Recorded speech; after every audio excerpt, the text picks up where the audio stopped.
Sir ఒక్క విషయం ladies through and నేను అడుగుతున్నాను. నార్మల్‌గా అబ్బాయిలు అనంగానే, పైల్స్ అనంగానే ఈజీగా చెప్పేస్తూ ఉంటారు. బట్ అమ్మాయిల విషయంలో చూసుకుంటే చాలా మొహమాట పడతారు. ఈ విషయం ఈవెన్ దో డాక్టర్ చెప్పాలన్నా మొహమాట పడుతూ ఉంటారు. కానీ ఒక విషయం సార్, లేడీస్‌కి ఎందుకు ఇది అంతగా ఇప్పుడు చాలా ఎక్కువైపోయింది. బాయ్స్ అంటే బయట తిరుగుతూ ఉంటారు. వేడి దీనివల్ల వస్తూ ఉంటుందని. మరి గర్ల్స్‌లో సాధారణంగా ఈ సమస్య ఎక్కడి నుంచి చూస్తామంటారు? అంటే మనం చేసే మిస్టేక్స్ లైఫ్ స్టైల్ ఏముండొచ్చు అంటారు? యూజువల్‌గా పైల్స్ అనేవి ఏవైతే ఉన్నాయో అబ్బాయిలు, అమ్మాయిలు చూసుకుంటే గనక సేమ్ ఈక్వల్‌గానే ఉంటుంది. బట్ కొంచెం చూసుకుంటే అమ్మాయిలకి ఎక్కువ ఉండే అవకాశం ఉంది. ఎందుకు ఎక్కువ ఉండే అవకాశం ఉంది అంటే మెయిన్‌గా ప్రెగ్నెన్సీ టైంలో. సో ఈ ప్రెగ్నెన్సీ గురించి మనం కొంచెం మాట్లాడుకోవాలి. ఎందుకంటే ప్రెగ్నెన్సీలో అయినప్పుడు ఏమవుతుందంటే వాళ్ళకు ప్రీ ఎగ్జిస్టింగ్‌గా ముందే గనక ఈ ఫిషర్ ప్రాబ్లమ్ అట్లాంటిది ఏదైనా ఉంటే గనక ప్రెగ్నెన్సీలో ఇంకా ఎక్కువ అవుతుంది. ఎందుకు ఎక్కువ అవుతుంది అంటే వన్స్ మామూలుగానే మనకు లోపల పేగులు కానీ, పెద్ద పేగు కానీ, చిన్న పేగు కానీ ఫ్రీగా ఉంటాయి. సో ప్రెగ్నెన్సీ అప్పుడు ఏమవుతుందంటే ఫస్ట్ ట్రైమిస్టర్ అంటే ఫస్ట్ 3 నెలలు ఏమి ఇబ్బంది ఉండదు. బట్ సెకండ్ అండ్ థర్డ్ ట్రైమిస్టర్కి వచ్చే వరకు కడుపు పెరిగే కొద్ది కల్లా లోపల ఉన్న పేగుల మీద ప్రెషర్ పడుతుంటుంది. సో ప్రెషర్ పడడం వల్ల ఏమవుతుందంటే కోలాన్ ట్రాన్సిస్ టైం అంటాం. అంటే పెద్ద పేగులో తిరిగే టైం ఏదైతే ఉందో మోషన్ అనేది అది స్లో డౌన్ అయిపోతుంది ప్రెగ్నెన్సీలో. సో ప్రెగ్నెన్సీలో స్లో డౌన్ అయ్యే వరకు వాళ్ళు ఏం చేస్తారంటే ఫ్రీక్వెంట్గా మీల్స్ తీసుకోకుండా హెవీ మీల్స్ ఒకసారి తీసుకోవడం, లేకుంటే మోషన్కి సరైన పద్ధతులు పాటించకపోవడము, అండ్ హై ఫైబర్ డైట్ తీసుకోకపోవడము, అండ్ ఫస్ట్ ట్రైమిస్టర్లో వాంతులు వచ్చే వరకు వాళ్ళు డైట్ అనేది చేంజ్ ఉంటుంది వాళ్ళకి. ఆ క్రమంలో ఏమవుతుందంటే వాళ్ళు మోషన్ అనేది హార్డ్గా ఫామ్ అవుతుంటుంది. అట్లా హార్డ్గా వెళ్ళే వరకు మామూలుగా మనకు మోషన్ కెనాల్ ఈ రకంగా ఉందనుకోండి, మనకు మోషన్ పోయినప్పుడు ఈ యానల్ కెనాల్ ఏదైతే ఉందో స్ట్రెచ్ అవుతుంది. సో స్ట్రెచ్ అయినప్పుడు మనం మోషన్ ఫ్రీగా వెళ్ళాలి. అట్లా కాకుండా వీళ్ళకి యానల్ కెనాల్ ఏమవుతుందంటే స్ట్రెచ్ అవ్వదు సరిగ్గా. ఎందుకు అవ్వదు అంటే ఈ మోషన్ పోయేటప్పుడు గట్టిగా ముఖ్య వరకు ఏమవుతుందంటే యానల్ కెనాల్ బాగా చీల్చుకుంటూ వెళ్ళిపోతుంటాయి. అక్కడక్కడ కట్స్ అవ్వడం ఇట్లాంటివి చూస్తుంటాం. ఇట్లా కట్ అయిన దాన్ని ఫిషర్ అంటుంటాం అన్నమాట. ఈ ఫిషర్ వచ్చే వరకు ఏమవుతుందంటే ఈ మోషన్ కెనాల్ ఆటోమేటిక్గా తెలియకుండానే టైట్ అయిపోతుంది. అంటే ఒక ఫింగర్ అంటే 3 ఫింగర్స్ పట్టాలని చూడ ఒకటే ఫింగర్ పడుతుంది. ఒకటే ఫింగర్ పట్టే వరకు ఏమవుతుందంటే వాళ్ళకి మోషన్ హార్డ్గా వెళ్ళేసరికి విపరీతమైన మంట నొప్పి, ఆ మంట నొప్పితో వాళ్ళు ఏం చేస్తారంటే ఫుడ్ తీసుకోవడం బంద్ చేస్తారు. ఎందుకంటే నెక్స్ట్ డే మోషన్ పోలాలంటే భయంతో సో వాళ్ళు ఫుడ్ తీసుకోవడం బంద్ చేస్తాం. ఫుడ్ తీసుకోకపోయేసరికి వాళ్ళు వీక్నెస్ అయిపోవడము, బిడ్డ పెరుగుదల ఆగిపోవడం ఇట్లాంటివన్నీ ప్రాబ్లమ్స్ వస్తుంటాయి. కాబట్టి యూజువల్గా ఏంటి అంటే ప్రెగ్నెన్సీ టైంలో ముఖ్యంగా ఫ్రీక్వెంట్ మీల్స్ తీసుకోవాలి, ఆకుకూరలు ఎక్కువ తీసుకోవాలి, అండ్ హై ఫైబర్ డైట్ తీసుకోవాలి. కొంచెం వేడి నీళ్ళలో కూర్చోవడం అంటే ఈ టబ్ బాత్ అంటాం కదా, సిడ్జ్ బాత్ ఇట్లాంటివి చేస్తూ ఉంటే వాళ్ళకి కొంచెం ఈ పెయిన్ కానీ ఇట్లాంటివి ఏవి ఉండవు అన్నట్టు. సో ఆడవాళ్ళకి మగవాళ్ళకి చూసుకుంటే కనుక ఈ పైల్స్ కానీ ఫిషర్ కానీ ఇవి అన్నీ ఫుడ్ హ్యాబిట్స్కి సంబంధించింది. జెండర్ కంటే కూడా ఫుడ్ హ్యాబిట్స్. సో మనం తీసుకునే ఫుడ్ను బట్టే మనకు మోషన్ ఉంటుంది కాబట్టి హార్డ్ మోషన్ పోయిన వాళ్ళకి, కాన్స్టిపేషన్ ఉన్న వాళ్ళకి ఈ ప్రాబ్లమ్స్ అనేవి వస్తుంటాయి. ఓకే, అంటే ప్రెగ్నెన్సీ టైంలో ఎక్కువ కాన్స్టిపేషన్తో ఉంటారు అని విన్నాను సార్. సో దానివల్ల ఈ పైల్స్ అనేవి అటాక్ అవుతాయి. ఈ కాన్స్టిపేషన్ కూడా ఎందుకు ఉంటుంది అంటే గర్భం పెరిగే కొద్ది కల్లా పేగుల మీద ఎఫెక్ట్ పడుతుంది కాబట్టి పేగుల్లో మలం అంటే ఈ మోషన్ తిరగడానికి ఫ్రీగా ఉండదు. దాంతో వాళ్ళకు కాన్స్టిపేషన్ వస్తుంది. సో మరి మన దగ్గర ఎలాంటి ట్రీట్మెంట్స్ అనేవి ఉన్నాయి సార్ వీళ్ళకి? పైల్స్ ఏవైతే ఉన్నాయో పైల్స్ రాగానే సర్జరీ అవసరం లేదు, ఫిషర్ రాగానే సర్జరీ అవసరం లేదు. సో ఫస్ట్ గ్రేడింగ్ అనేది ఇంపార్టెంట్. ఇప్పుడు ఈ చిన్న డయాగ్రామ్ చూపిస్తాను మీకు. ఈ డయాగ్రామ్లో చూసుకుంటే కనుక అక్కడక్కడ బుడిపెల్ లాంటివి కనిపిస్తున్నాయి. ఓకేనా? ఇట్లా బయట కనిపించే బుడిపెలు ఏవైతే ఉన్నాయో ఇవి 4th డిగ్రీ అంటాం. సో ఇక్కడ లోపల కనిపించేటివి బయట కనిపించేటివి డిఫరెంట్గా ఉన్నాయి మీరు గమనిస్తే కనుక. ఎందుకు డిఫరెంట్గా ఉన్నాయి అంటే ఈ లోపల కనిపించే వాటిని ఇంటర్నల్ పైల్స్ అంటాం, ఈ బయట కనిపించే వాటిని ఎక్స్టర్నల్. బయట వాటికంటే ఇంటర్నల్గా ఉండే వాటికి ఎక్కువ ఎఫెక్ట్ ఉంటుంది. ఎస్, ఇక్కడ ఏమవుతుందంటే ఇంటర్నల్ పైల్స్ నుంచి అప్పుడప్పుడు బ్లీడ్ అయ్యే అవకాశాలు ఉంటాయి. ఈ ఎక్స్టర్నల్ పైల్స్ అంటే బయట ఉన్న పైల్స్ ఏవైతే ఉన్నాయో అవి బ్లీడ్ అయ్యే అవకాశం తక్కువ ఉంటుంది.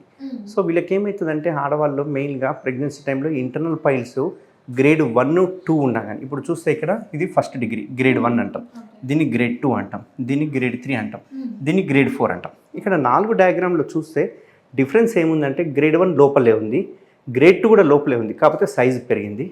గ్రేడ్ 3 చూసుకుంటే కనుక బయటికి కొంచెం వచ్చింది. గ్రేడ్ 4 చూస్తే కనుక కంప్లీట్గా బయటనే ఉంది. అంటే 3, 4కి ఏం డిఫరెన్స్ అంటే గ్రేడ్ 3 బయటికి వస్తుంది మళ్ళీ లోపలికి వెళ్తుంది, బట్ గ్రేడ్ 4 బయటికి వచ్చిన తర్వాత లోపలికి వెళ్ళదు. దాన్ని మనం గ్రేడ్ 4 అంటాం.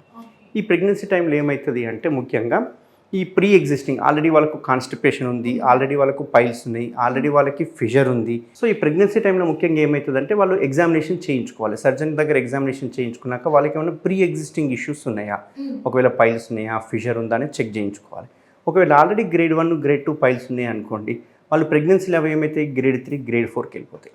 అక్కడ మనము ప్రెగ్నెన్సీలో ఫస్ట్ ట్రైమిస్టర్ కానీ సెకండ్ ట్రైమిస్టర్లో మత్తిచ్చి సర్జరీ చేయడం అనేది కొంచెం రిస్కీ ఉంటుంది బేబీకి. ఈవెన్ ఫస్ట్ ట్రైమిస్టర్లో కొంచెం రిస్క్ ఉంటుంది, సెకండ్లో తక్కువ ఉంటుంది, థర్డ్లో ఎక్కువ ఉంటుంది. సో యూజువల్గా ఏం చేస్తామంటే ముందే ప్రీ ఎగ్జిస్టింగ్ ఉన్నాయి అంటే కనుక వాళ్ళకి ప్రెగ్నెన్సీ ప్లాన్ చేసుకునే ముందే చిన్న సర్జరీస్ అనేవి ప్లాన్ చేస్తూ ఉంటాం. ఇప్పుడు బయట కనిపించేటివి కూడా సరే, ఇవి కూడా సేమ్ 4th గ్రేడ్ పైల్స్ అన్నట్టు. సో ఇక్కడ ప్రెగ్నెన్సీలో ఏమవుతుందంటే వీళ్ళు ఆల్రెడీ రక్తహీనతతో ఉంటారు. యూజువల్గా మనకు ప్రెగ్నెన్సీ అయిన తర్వాత తనకున్న బ్లడ్ అంటే హిమోగ్లోబిన్ ఏదైతే ఉందో అది తక్కువ ఉంటుంది. అది బేబీకి సరిపడాలి, మదర్కి సరిపడాలి. దీనివల్ల ఏమవుతుంది అంటే వీళ్ళకి ఇందులో బ్లీడింగ్ వెళ్ళిపోతుంటుంది. బ్లీడింగ్ వెళ్ళిపోయే వరకు వాళ్ళు హెసిటేట్ అవుతారు చెప్పడానికి. చెప్తే మళ్ళీ ఆపరేషన్ చెప్తారేమో, లేకపోతే మళ్ళీ బేబీకి రిస్క్ ఉంటుందేమో అనే ఉద్దేశంతో చెప్పకుండా అలాగే దాపెడుతూ ఉంటారు. ఇట్లాంటి వాళ్ళకి ఏమవుతుందంటే బ్లీడింగ్ వెళ్ళిపోయి వాళ్ళకు హిమోగ్లోబిన్ తగ్గిపోయి అనీమియా అంటాం కదా, రక్తహీనత అంటాం కదా, అట్లాంటిది డెవలప్ అయిపోతుంటుంది. సో అట్లాంటి వాళ్ళకి మనం ఏం చేస్తామంటే కొన్ని చిట్కాలు చెప్తుంటాం, ఈ మోషన్ లూజ్ అయ్యడానికి, లేకపోతే సిజ్ వాచ్ చేయడము, ఇట్లాంటి వానికి. అదే ఒకవేళ మన ట్రీట్మెంట్ రేంజ్లో కనుక యూజువల్గా ఈ గ్రేడ్ 3 గ్రేడ్ 4కి అయితే అందరూ ఏం చేస్తారంటే ఓపెన్ సర్జరీ చేస్తుంటారు. ఓపెన్ సర్జరీలో మనకు కుట్టేయడం వల్ల విపరీతమైన పెయిన్ ఉంటుంది. బట్ మనం చేసే సర్జరీ ఈ 4 కానీ 3 కానీ 2 కానీ ఏది ఉన్నా కానీ వితౌట్ కట్టింగ్ ఓన్లీ లేజర్తో చేస్తాం. Only laser. ఈ లేజర్ సర్జరీ అడ్వాంటేజ్ ఏంటంటే just 5 to 10 minutes procedure, complete painless technique. Painless, అసలు జీరో పెయిన్, ఎక్కడ పెయిన్ ఉండదు. సో దీనివల్ల ఏంటంటే పేషెంట్ ఇమీడియట్గా డిశ్చార్జ్ చేసేస్తాము, వాళ్ళ పనులు చేసుకోవచ్చు. ఇమీడియట్గా అవ్వచ్చు అంటారు డిశ్చార్జ్. అంటే ఇప్పుడు మనం అనస్థీషియా ఇస్తాం కాబట్టి ఒక 12 hours మనం డిశ్చార్జ్ చేయడం జరుగుతుంది అన్నట్టు. ఇక్కడ ఏదైతే బ్లీడింగ్ ఉందో అది ఆగిపోతుంది, ఈ పైల్స్ కూడా స్లోగా స్ట్రింక్ అయిపోతుంటాయి. అండ్ కంప్లీట్ పెయిన్లెస్ ట్రీట్మెంట్ కాబట్టి వాళ్ళు ఇమీడియట్గా వాళ్ళ పనులు చేసుకోవచ్చు. అంటే ప్రెగ్నెన్సీ లేడీ అనే కాదు, నార్మల్ వాళ్ళైనా ఆఫీస్కి వెళ్ళిపోవచ్చు. ఓకే సార్, ఇంకోటి ఏంటంటే ఇప్పుడు మన ఆ హాస్పిటల్ చూడంగానే అమ్మో ఇంత పెద్ద హాస్పిటల్, నేను అంటే సాధారణ మనిషి కూడా ఎఫర్ట్ చేయగలిగేంత రేంజ్లో మన దగ్గర ప్రైజెస్ ఉంటాయి అని కూడా క్వశ్చన్స్ అడగడం జరిగింది, అవి చూసాం. సో దానికి ఏమంటారు సార్, నిజంగా మరి ఎఫర్ట్ చేయగలరంటారా అందరూ కూడా ఇక్కడ? యూజువల్గా కరెక్ట్ చెప్పాలంటే ఈ సర్జరీ ఏదైతే ఉందో ఓపెన్ సర్జరీ కంటే తక్కువ కాస్ట్ సర్జరీ. ఎందుకంటే ఈవెన్ ఓపెన్ సర్జరీలోనే ఒక సూచర్ మెటీరియల్ కావాలి, బ్లేడ్ ఇవన్నీ కావాలి. బట్ నాకు ఈ సర్జరీకి ఓన్లీ లేజర్ మిషన్తో మాత్రమే చేస్తాం కాబట్టి ఇది ఖర్చు తక్కువతో కూడిన ఖర్చు. అండ్ ఇంకొకటి ఇంపార్టెంట్ ఏంటి అంటే ఈ లేజర్ చేయడం వల్ల వాళ్ళు 12 to 1 అంటే 12 hours నుంచి 1 dayలో డిశ్చార్జ్ అవుతున్నారు. అదే ఓపెన్ సర్జరీ అయితే కనుక 3 రోజులు బెడ్ రెస్ట్ ఉంటారు, అంటే హాస్పిటల్ స్టే చేయాలి. సో అక్కడ 3 రోజులు హాస్పిటల్ స్టే వాళ్ళకి మిగిలిపోతుంది. అంతేకాకుండా వాళ్ళు 3 రోజుల తర్వాత కూడా ఇంట్లో మళ్ళీ ఒక 1 month బెడ్ రెస్ట్ తీసుకోవాలి. సో మళ్ళీ వాళ్ళు అక్కడ ఆఫీస్కి లీవ్ పెట్టుకోవాలి, ఇవన్నీ ప్రాబ్లమ్స్ ఉంటాయి. బట్ ఈ లేజర్ వల్ల అడ్వాంటేజ్ ఏంటంటే ఈరోజు సర్జరీ అయిందనుకోండి, రేపు డిశ్చార్జ్ చేసేస్తాం, ఎల్లుండి నుంచి వాళ్ళు ఆఫీస్కి వెళ్ళిపోవచ్చు. ఎటువంటి రెస్ట్ అవసరం లేదు. ఓకే, ఇప్పుడు ఈ లేజర్ ట్రీట్మెంట్ అయిన తర్వాత మన మోషన్ మళ్ళీ వెళ్ళేటప్పుడు వాళ్ళకి ఏమైనా ఇబ్బంది ఉంటుందా కొన్ని రోజుల వరకు, లేకపోతే కంటిన్యూగా అంటే ఓకే 2 days తర్వాత కరెక్ట్గా ఉండడం అట్లా ఉంటుందా? ఈ మోషన్ ఇష్యూలో చూసుకుంటే కనుక సర్జరీ అయిన వెంటనే చాలా డిఫరెన్స్ తెలిసిపోతుంది. ఎందుకంటే అప్పటి వరకు టైట్ అయిపోయిన motion canal next day motion పోతే ఫ్రీగా వెళ్ళిపోతుంటుంది. ఎందుకంటే మనం టైట్ అండ్ యానల్ కెనాల్ని వెడల్పు చేసేసి ఉంటాం. ఆ వెడల్పు చేయడం వల్ల మోషన్ ఫ్రీగా వెళ్ళిపోతుంది. సో ఆ డిఫరెన్స్ అనేది అయితే ఉందో నెక్స్ట్ డేనే తెలిసిపోతుంది. అండ్ కంప్లీట్ పెయిన్లెస్గా మోషన్ వెళ్తుంటారు. స్టార్టింగ్లో అయితే విపరీతమైన పెయిన్ మంట ఉండేది, బట్ ఇప్పుడు కంప్లీట్ పెయిన్లెస్తో మోషన్ వెళ్తూ ఉంటారు. కాబట్టి మాక్సిమం అడ్వాంటేజ్ అనేది విత్ ఇన్ 24 hours తెలిసిపోతుంది. అంటే మన దగ్గరికి వచ్చే పేషెంట్స్ ఎక్కువ శాతం ఎలాంటి కంప్లైంట్స్తో వస్తారు సార్? యూజువల్గా బ్లీడింగ్తో వస్తుంటారు, అండ్ మాస్ పర్ యానం అంటే ముద్దలుగా కనిపించడంతో వస్తుంటారు. కొందరు బ్లీడింగ్ వచ్చి 1 year 2 years నెగ్లెక్ట్ చేసి ఈవెన్ వాళ్ళ హీమోగ్లోబిన్ చూసుకుంటే కనుక 4-5 grams ఉన్న వాళ్ళు కూడా వచ్చారు నా దగ్గరికి.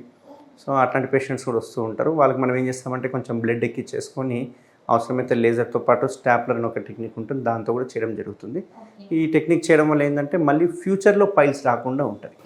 సో మీరు అన్నట్టు హిమోగ్లోబిన్ అనగానే గుర్తొచ్చింది, నార్మల్గా బ్లడ్ టెస్ట్ చేయించుకున్నప్పుడు హిమోగ్లోబిన్ తక్కువ ఉన్నా సో అమ్మో పైల్స్ అనగానే ఆపరేషన్ అంటున్నారు ఇదంతా, సో ఇది హిమోగ్లోబిన్ తగ్గిపోతుంది, సో ఎందుకు ఇంకా ఎక్కువ రిస్క్లో పడతామేమో అనుకునే వాళ్ళు కూడా ఉంటారు. సో అలాంటి వాళ్ళకి మీ సజెషన్ ఏంటి సార్? సో యూజువల్గా ఏ పేషెంట్కైనా రక్తం పోతుంది లేకుంటే రక్తహీనత ఉంది అంటే ఫస్ట్ ఎవరికైనా డౌట్ వచ్చేది రక్తం ఎక్కడ పోతుంది అని. పోతే ఆడవాళ్ళకు మెన్సెస్లోనే పోవాలి, లేదంటే మోషన్లోనే పోవాలి, లేదంటే యూరిన్లో పోవాలి. ఈ 3 places నుంచి మనకి ఎక్కువ రక్తం అనేది పోయే అవకాశాలు ఉంటాయి. ఈ ప్లేసెస్లో పోయినప్పుడు చెప్పుకోవడానికి నామోషిగా కావచ్చు, సిగ్గు కావచ్చు, చెప్పుకోలేం. చాలామంది ఏం చేస్తారంటే దాపెడతారు. దాపెట్టిన నా దగ్గరకు వచ్చే పేషెంట్లు కూడా నేను ఎన్నిసార్లు కుచ్చి అడిగినా కానీ వాళ్ళు మోషన్లో బ్లడ్ పోతుందంటే చెప్పరు. బట్ మనకు వాళ్ళ లక్షణాలు కానీ వాళ్ళు తినే వ్యవహారం కానీ ఇవన్నీ క్వశ్చన్ చేస్తున్నప్పుడు మాకు అర్థమైపోతుంది. వీళ్ళకి ఓకే బ్లీడింగ్ పర్ రెక్టమ్ ఉంది బట్ చెప్పుకోవడానికి సిగ్గుపడుతున్నారని చెప్పి ఇట్లాంటి వాళ్ళకి ఏం చేస్తామంటే ఒకసారి అనీమియా ప్రొఫైల్ చేయించేసుకొని ఐరన్ కంటెంట్ ఎంత ఉంది ఇవన్నీ చెక్ చేసుకొని ఒకవేళ మోషన్లో కనుక బ్లడ్ వెళ్తుంది అంటే కనుక దాన్ని సెట్ చేస్తే కనుక వాళ్ళకి ఆటోమేటిక్గా ఇంప్రూవ్మెంట్ అనేది ఉంటుంది అన్నట్టు. Okay sir, thank you so much sir, చాలా చక్కటి ఇన్ఫర్మేషన్ అందించారు. సో చూసారు కదా, మీకు కూడా ఇలాంటి ఇష్యూస్ ఏమన్నా ఉంటే కింద కాంటాక్ట్ నెంబర్ ఇస్తున్నాం, పూర్తి డీటెయిల్స్ వాళ్ళని అడిగి కనుక్కోవచ్చు. Thank you so much for you watching.